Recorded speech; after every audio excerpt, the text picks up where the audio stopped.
दादा, काय हे प्रकरण आहे आणि तुम्ही कशासाठी उपोषणाला बसला? सर, आमच्या मौजे वन्हाळी गावामध्ये बौद्ध समाज हा पूर्वीपासूनच वास्तव्यास आहे. परंतु आज रोजी वय 42 वर्ष चालू आहे. परंतु आमच्या बौद्ध समाजाला प्रशासनाकडून न्याय मिळाला नाही. ज्या महामानवांनी भारताला संविधान दिलं, त्या महामानवाचा जर जयघोष करायचा असेल तर आम्हाला आमच्या हक्काची जागा नाही.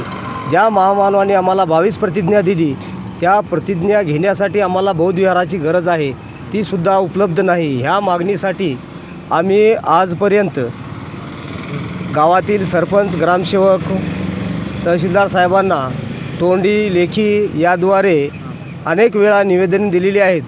परंतु आम्हाला त्यांच्याकडून कसल्याही प्रकारचं सहकार्य मिळालं नाही. आणि 26 एप्रिल 2025 रोजी जाहीरपणे समाजाच्या वतीने जयंती साजरी करत असताना निवेदन दिलं गेलं. त्या निवेदनावर सुद्धा या चालू वर्षामध्ये प्रशासनाने कोणताही तोडगा काढला नाही.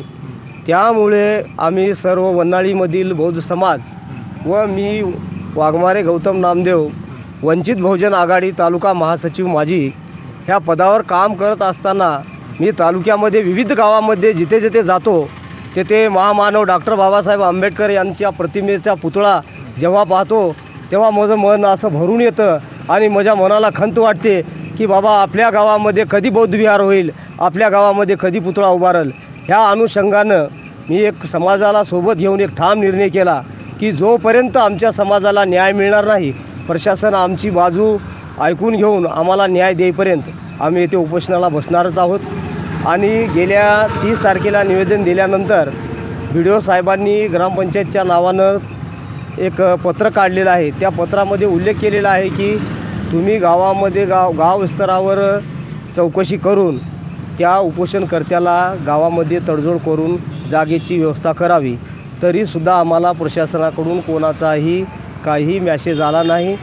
त्याच्यासाठी आम्ही माझा वन्हाळी गावातील सर्व समाज, वंचित बहुजन आघाडीचे पदाधिकारी हे मला सहकार्य करत आहेत.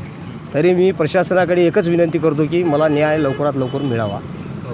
याच्यापूर्वी तुम्ही जयंती कुठं साजरी करायची जर जागा नसली तर? यापूर्वी जी जयंती साजरी होती ते समाजाच्या जो 2 बौद्ध समाजामधून जो चालण्यासाठी रस्ता आहे, त्या रस्त्याच्या एका साईडला पाण्याच्या टाकीमध्ये झेंडा आमचा ठेवल्या गेलेला आहे आणि त्या रस्त्यावरच बसून आजपर्यंत 20 वर्षापासून जयंती साजरी करत आहोत. 2025मध्ये तुम्ही तहसीलदारांना आणि BDOना कल्पना दिली होती का? जाहीररित्या ग्रामसेवक, सरपंचांना दिली, तहसीलदारांना दिली आणि उपजिल्हाधिकारी कार्यालय सगळीकडे निवेदन दिली. परंतु आमचा विचार हे काल परवा जे मी उपोषणास बसणार आहे म्हणून 30 तारखेला त्यांना मी 30 तारखेला अर्ज दाखल करून त्यांना 14 तारखेपर्यंतचा वेळ दिलेला होता. 14 तारखेपर्यंत जर तुम्ही आम्हाला जर सहकार्य केलं नाही तर नाईलाजास्तव मी उपोषणाला बसणार आहे. ही पूर्ववत कल्पना सर्वत्र दिलेली आहे. तहसीलदार साहेबांना दिली आहे, BDO साहेबांना दिली आहे, ग्रामसेवक यांना दिलेली आहे, तलाठी यांना दिलेली आहे, उपजिल्हाधिकारी साहेब, पोलीस स्टेशन सर्वत्र मी माहिती पुरवलेली आहे.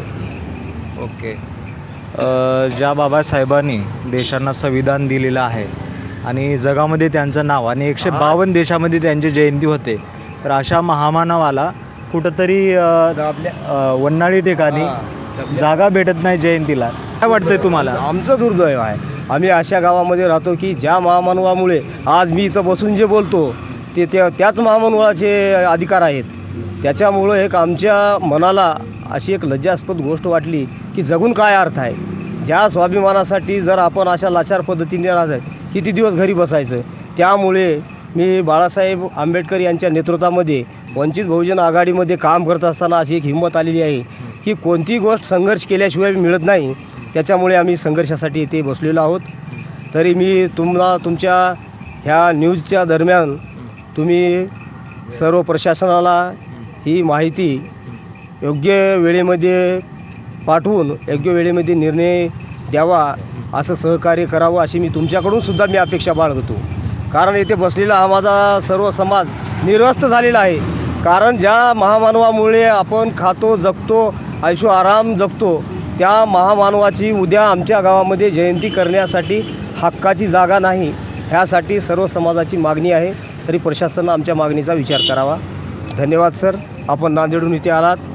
कॅमेरामॅन महाजनसह मी सचिन जाधव, भावेश मीडिया, नांदेड.